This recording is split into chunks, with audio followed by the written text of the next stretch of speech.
Now family, we have just opened our pressure cooker. Get right in from a camera girl, please. So at this point, the first thing we're gonna do, we're gonna test for peas to be properly done. See there? Don't do like me family. Get something, get a spoon to mash it or something. Second of all, we're gonna test for our pigtail. As I tell you, get in. My fork go right through it. Because I don't want it to be softer than this, or you wouldn't want it to be any softer because you're not making some soup or something. Like a mashed soup or something. So you want to have your pigtail firm so you can chew your pigtail and get the little gooiness. And you know, little chewiness from that center bone there with a little salty taste in there. Now, we're going to notch up back our flame. Right up here. Get right in, I'm not through. At this point, looking at your peas, what I would proceed to do, get right in. I use the back of my spoon and I'm going to mash some of the peas. Look at me. I'm going to mash, not all. Probably just about 3 against the side of the pot. Why? We're going to need some thick stew. It's stew. And I'm not going to use any flour paste or any cornstarch. Remember, the peas has a lot of goo in it. So I proceed to mash a certain amount of it against the side of the pot, and that can just mash a little more. Would just do it for me. Okay, y'all? Now the heat is on and we have our coconut milk here. But family, I should have heated my coconut milk, but I did not. Now I'm gonna put in some coconut milk, and I'm gonna put in just this is a cup. Yes, I'm putting in 1 cup of freshly squeezed coconut milk, y'all. Right in there. Okay? And you know, it's going to stop it a bit from boiling. But we're going to go through. Now, right over here, I want you to look at something. We're going to leave it to come to a boil. But I want to show you something over here. We have our spinners, not spinners, pinnas as my mother would say. She said they are pinnas because they have pointed ends, 2 pointed ends. Pinnas dumpling.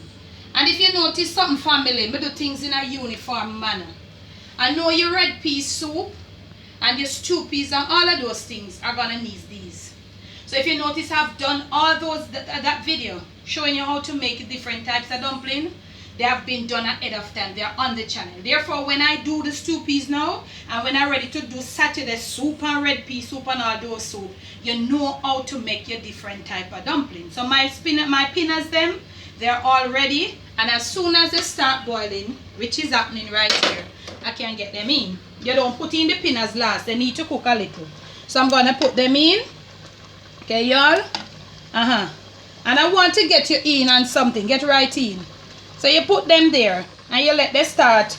As soon as the water catch them, they'll get hard. Okay, y'all? So you eat them even each on each other. They even join up together, it doesn't matter. Because the heat will separate them. As soon as the water start boiling and they get hard, they will separate once you put the spoon in there. Okay, y'all? Now I want you to notice something. If you notice, I use pretty much the same type of herbs that I use in the rice and peas. I'm going to go in with a piece of beaten ginger, right in. I'm using this time a ripe pepper, not a green one, because I want the flavor from the ripe one in case it bursts. Okay, y'all? So I'm going to get that in. I'm flavoring up here right now. I'm going to use some fresh thyme, reasonable amount of fresh thyme. You want that fresh thyme flavor coming out of your stew peas. So we're going to use a reasonable amount of thyme, probably about 3 or 4 sprigs. Right in. We're going to beat, as I told you, we're going to beat our escallion. Some people cut it up. If you want to cut it up, fine. I don't. Right here. I have some pimento powder. I hope you can use the pimento seed. But with the stew peas and the pimento seed, it gets a bit uncomfortable sometimes, family. So I'm using like about a teaspoon of pimento powder. And right now, I'm gonna put 3 more pegs of garlic because that one that we use to pressure the peas, the flavor is all gone. So I'm doing that stuff. I'm gonna get right in. I'm gonna get everybody incorporated. We're flavoring up y'all now. And when you look at it, flame is up. You're giving it some stir, scraping around the sides as we did with the rice and peas.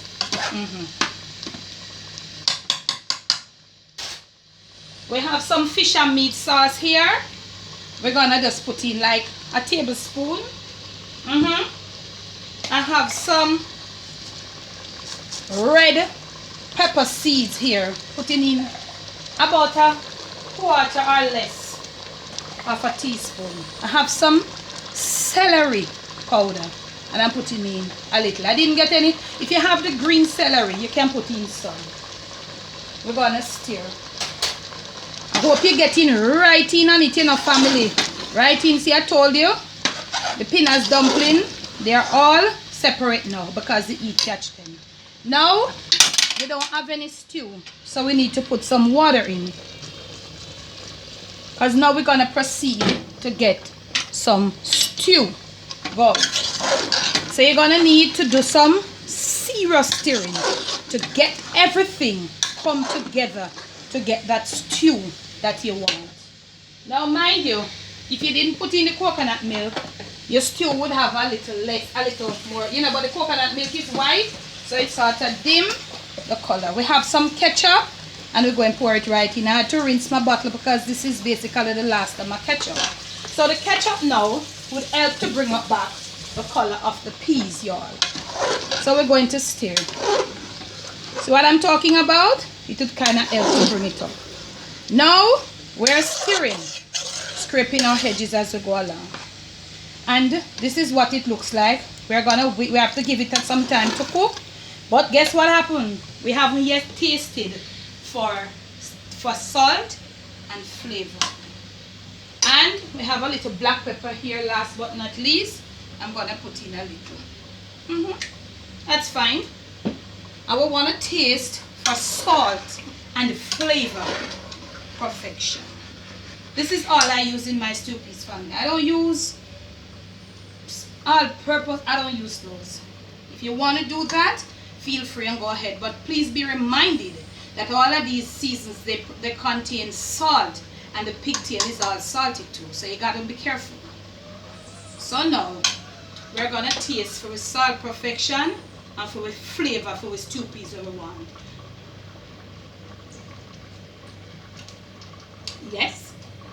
Yes, we are right there.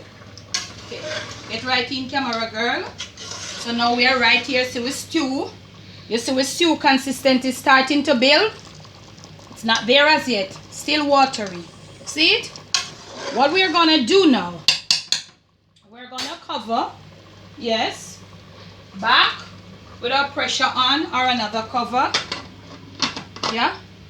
We're gonna lower flame to like almost a little past medium.